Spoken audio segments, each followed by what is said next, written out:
Good morning, everybody, and this is your S&P 500 day trade setups for today. So we have a new high. We have a new all-time high, and I suspect we should come back and test the previous high at least. First things first, let's just get to the monthly because we are heading into the end of the year, and you can see a distinct different pattern to the other markets. This has been one-way traffic. Nothing really indicating that there is any kind of pullback coming soon. Oscillators are a little bit overbought, well, quite a bit overbought. But at the moment, everything depends on whether we are going to close above the previous all-time high, or alternatively, are we going to have a pin bar at the top, a double, sort of a tweezer top. So that we need to wait for until the end of the week. At the moment, liquidity is really low in the market, so things are basically just being driven up right now. Nothing really to add to that. Let's just get down to the 3 hour. So I'd be very cautious of going long where we are now. What I would be interested in is a pullback back to 47.57. So a pullback back into that area would definitely get me looking for a long. And at the moment, I just want to check. I know there are some gaps here. I can see some already on the hour, so we'll just look at those on a lower time frame. So that's the first level. There's no other structure that we have at the moment. So this is the closest bit of structure we have, and that is 47.57 is what we're looking for.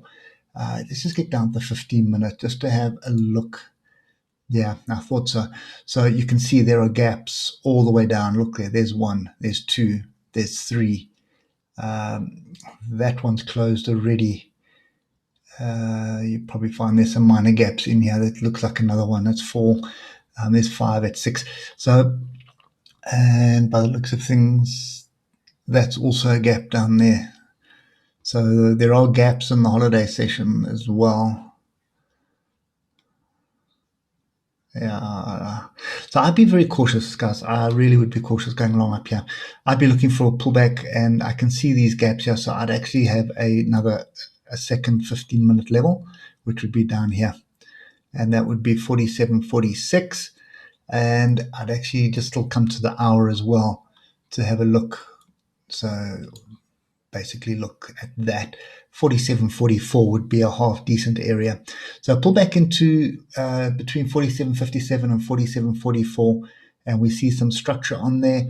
It comes back down to the trend line. It comes back onto the moving averages. It comes back into structure and closes all those little micro gaps that we've got yesterday. And that should get you a fairly decent opportunity. Just dropping to the 5 minute. I want to see where all these, because gaps that gap's pretty important because it's on the 15 and 5 and hour. Anything lower than that, I don't see anything else there. And we don't see anything further down. Anyway, that's kind of my view at the moment. Wait for the pullback on structure, and then you have an opportunity for it to begin. Sorry, let's start that again. Wait for the pullback onto structure, then you should have an opportunity for a decent long. You're looking for pin bars, inside bars or engulfing bars on that structure, and that's going to give you the opportunity. The outside chance that you have at the moment is that this is a flag, which is pretty strong probability, but that would mean that we've broken through the flag at the moment, and I wouldn't take that now. So wait for the European session at least, see what happens. I think the European session is going to drift a bit lower. These gaps are critical as far as I'm concerned. So this one especially, since it's on all the levels. And that would give us a, wow, okay, 360 point pullback. We were up 1% yesterday. Anyway, that's the view that I have at the moment. It's going to be volatile, and market's going to swing violently in each direction. So keep your position size small, keep your stops in place, and the stop area for me today is below the low of yesterday. So it's quite a significant stop.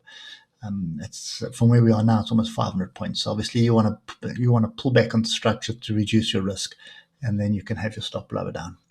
Okay.